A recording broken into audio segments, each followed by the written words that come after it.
지금 조립할 거는 250만원대 작업용 PC입니다. 보통 구성하는 거하고 조금 다르게 CPU 쪽에다 좀 많이 힘을 줘서 구성을 했고요.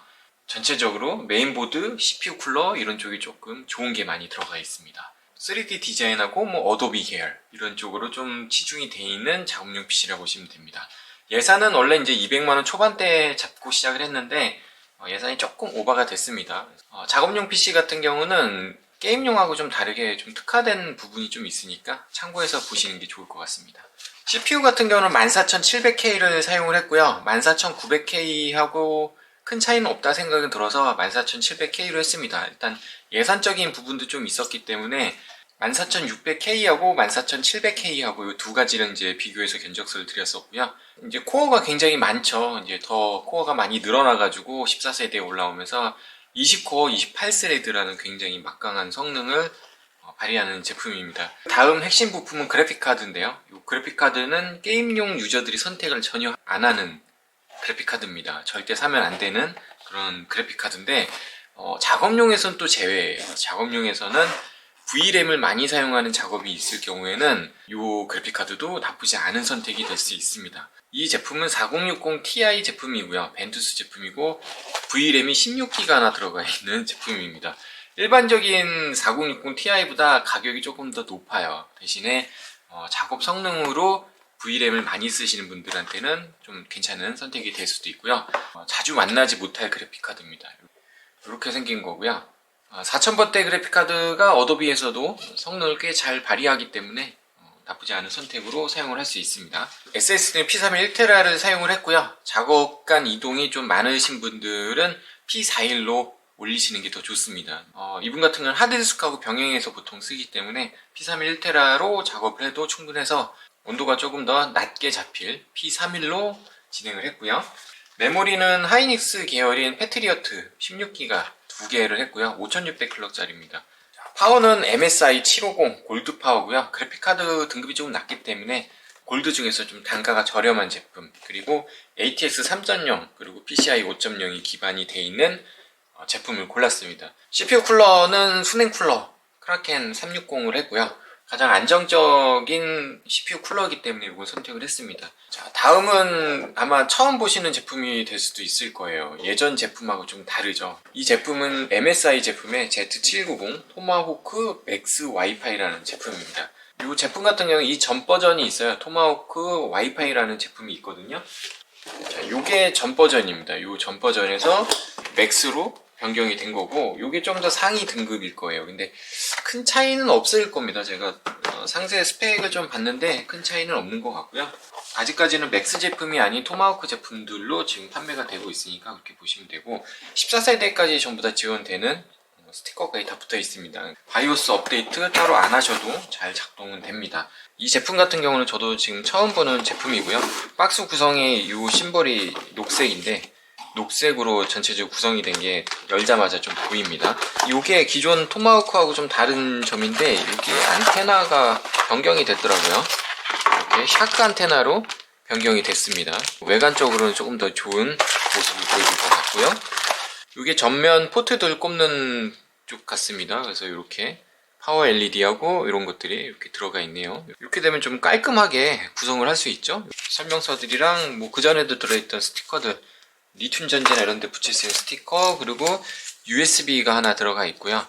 드라이버가 들어있나? 요즘에는 MSI 센터라는 게 자동으로 뜨기 때문에 사실 요거를 뜯어서 넣어보진 않았습니다. 드라이버가 들어있지 않을까라는 생각을 하고 있는데 요거 많이 있거든요. 버리고 가신 분들도 많아가지고 이렇게 많이 있습니다. MSI 거에 하나씩 들어있는데 몇 기간지도 잘 모르겠네요. 한 번도 안 꼽아봐서 이번에 한번 꼽아봐야 되겠네. 어쨌든 드라이버, MSI 센터가 요즘 자동으로 다 올라오기 때문에 딱히 쓸 일은 없더라고요. 바이오스나 이런 것들이 좀 가장 편리하다 생각이 들어서 MSI 보드를 좀 많이 사용을 하고 있었고요. 이번에도 똑같이 작업용을 요청하신 분이어서 이걸로 진행을 했습니다. MSI 제품의 이제 중상급 제품들은 포트 구성이 굉장히 좋습니다. 쓸 일이 없겠죠. HDMI 하나하고 DP, 이건 내장 그래픽을 써야 될 경우 이제 쓸 수도 있습니다. USB는 8개가 기본으로 제공이 되고요. 타입 C도 2개가 있습니다. 요거는 플래시백 버튼하고 바이오스 초기화 버튼, 시모스 클리어 버튼이 있는 거 좋아하시는 분들도 많을 거예요. 이분 같은 경우는 이걸 사용할 일이 거의 없을 거고, 램오버나 이런 거 하시는 분들한테는 굉장히 이게 좋죠. 상급 보드에서는 대부분 다 많이 달려있는 걸 볼 수가 있고, 바이오스를 올리거나 내릴 때 사용하는 버튼입니다. 와이파이 7하고 블루투스 5.2가 지원이 되는 메인보드거든요. 그래서 여기 안테나, 아까 샤크 안테나 꼽는 부분이고요. 오디오 쪽은 제가 잘 모르겠어요, 사실. 오디오는 낮은 성능 오디오하고 고급 성능 오디오하고 제가 막기라서 그런지 잘 구별을 못 하겠더라고요. 오디오 성능도 꽤 상급으로 알고 있습니다. 전원부가 아마 16 플러스 1 플러스 1일 거예요. 그래서 18페이지 전원부를 구성을 하고 있고 14900K까지 사용을 하셔도 크게 지장은 없을 겁니다. 8핀 2개로 되어 있고요. CPU 전원 쪽은 M.2 실드도 다 잘 되어 있고 5.0 기반으로 다 되어 있기 때문에 다음 세대 제품들도 다 지원을 할 거예요. 요거는 먼저도 한번 제 거에서 보여드렸는데 요 끝에 누르면 이게 빠지거든요. 이렇게 원터치 개념이 잘 돼 있고 위아래로 서멀 패드 장착이 잘 되게끔 해놨네요. M.2 하나, 둘, 셋, 4개까지 들어갑니다. 그래픽카드 슬롯도 강화로 잘 돼 있고 메모리 슬롯도 굉장히 강화가 잘 돼 있고 메모리는 아마 7800까지 들어가는 걸로 알고 있습니다. 오버클럭해서 7800까지 들어가고 조립은 이렇게 해가지고 진행을 할 거고요. 구성을 보시면 아시겠지만 게임용 구성이 아니에요. 게임용 이렇게 짜면 완전히 망하는 거거든요.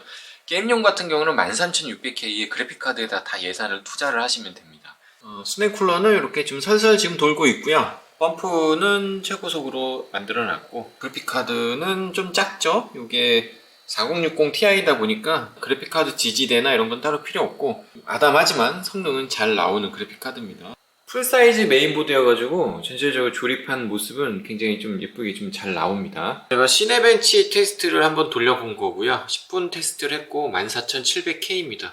전력 제한 해제만 해놓은 상태에서 돌려놓은 상태고 점수가 35,000점 정도로 잘 나왔어요. 이게 14700K의 평균 점수라고 보시면 될 거예요. 온도는 최고 86도까지 올랐고요. 측면 유리는 닫고 테스트를 한 겁니다. 280W 정도 먹었고 성능 하락 없이 잘 돈 것 같습니다. 원래는 좀 조절을 해서 출고를 할 생각이었어요. 예전에 14700K가 한번 나간 적이 있었는데 그때는 조금 조절을 해서 나갔는데 조절할 필요가 없네요. 스낵 쿨러도 그때도 똑같이 썼고 메인보드가 등급이 높아서 그런지 좀 잘 버티는 것 같아요.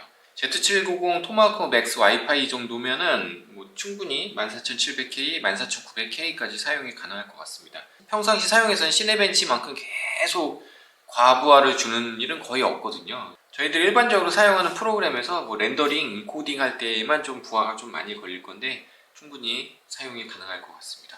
뭐 전력 제한 해제만 딱 한 거고 나머지 세팅은 한 게 전혀 없어요. 이 상태면은 사실 따로 만지질 않습니다. 저희는 판매자 입장이고 요 컴퓨터도 나중에 AS나 이런 것들도 봐야 되기 때문에 순정 상태가 가장 베스트인 상태고 그 상태에서 저희가 허용하는 범위 내에서 다 안에 들어간다 그러면 별도 세팅은 하지 않습니다. 이렇게 발열을 잘 잡기 위해서 메인보드 성능들이 굉장히 좋아지긴 하는데 메인보드들이 전체적으로 다 금액이 오르는 게 그게 조금 아쉽긴 합니다. 이 제품은 테스트만 조금 더 해가지고 출고할 예정이고요.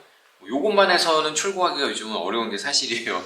메모리 부분도 좀 이슈가 있다 보니까 메모리 테스트도 좀 많이 해야 됩니다. 14700K나 14900K 하시는 분들은 이 정도 등급 쓰시면 그냥 무난하게 다른 세팅 없이 평범하게 잘 사용을 하실 수 있을 것 같아요. 작업용 PC 구성에 도움이 되셨으면 좋겠습니다.